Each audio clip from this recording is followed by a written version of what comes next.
Goeiemôre almal, wees gegroet in die wonderlike naam van Jesus op hierdie geseënde maandagoggend en baie dankie dat ek die voorreg het om vir julle met 'n woord te kan bedien vandag. Vandag wil ek met julle gesels oor God wil jou help. En ja, God wil jou bitter graag help. Want God weet waardeur jy gaan, kind van God. God ken ook die dinge waarmee jy sukkel. Maar ongelukkig, ons is swaardkoppig, né? Ons wil alles self doen. Ons wil dinge op ons eie doen. En dis goed. Dis goed, 'n mens moet dinge op jou eie doen.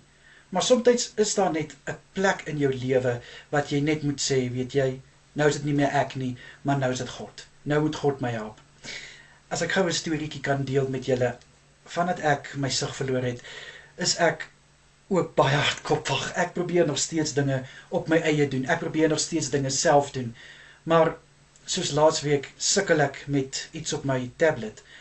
En ek sukkel en ek gaan na ma toe en ek sê vir haar, ma, wil my nie net asseblief help nie. En sy help. En ja, ek voel sleg om te moet gevra vir hulp, maar dit is uitgesorteer. En dis net so ook, wanneer ons dinge het wat ons moet uitsorteer. En ons hou aan, want trots staan in die pad. En dan net na God toe kom en sê, God, Here Vader, help my asseblief. Ek kan nie meer hierdie op my eie doen nie, nou het ek hier nodig. En God staan gereed om jou te help, kind van God.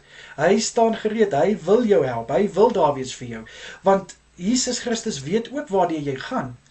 In Hebreërs 2 vers 18 lees ons dat hy het ook onder versoeking deurgelei. En so kan hy ons help wat versoek word. So ek wil vandag vir jou bemoedig. As jy sien, of wanneer jy sien, hierdie kan jy nie meer in jou eie krag doen nie. Kom na God toe. Lê dit voor hom neer. Hy sal vir jou met die grootste liefde help. Hy sal nie eens 2 keer dink om jou te help nie, want hy wil jou help. God wil nie hê jy moet ook sukkel nie, my boetie en sissa. God wil hê jy moet 'n lewe van voorspoed lei.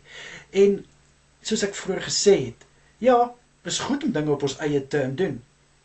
Maar ons moet ook nie op 'n plek wees wat ons te trots is om te sê, luister, ek het niks hulp nodig nie, ek kan dit self doen. Nee. Ons moet ook daai nederigheid hê, om te sê, hierdie kan ek nie meer in my krag nie, maar net in die krag van Jesus. Amen. Amen. Kom ek bid vir ons. Here, ek bid in Jesus Christus naam, waar ons soms so trots is, Here, wat ons voel, ons het nie eens u hulp nodig nie. Vra ek dat u ons asseblief sal vergewe. Here, in Jesus naam bid ek dat u asseblief vir elke een van ons daai versekering sal gee dat u wag om ons te help. U wil ons help. U is daar vir ons. Ek bid in Jesus Christus naam dat ons trotsheid sal stop en dat ons hardkoppigheid eenkant sal sit en erken wanneer ons nie meer in ons eie krag kan nie, maar nou is dit in u krag. Asseblief, Here, in Jesus Christus naam is dit my gebed. Amen en amen.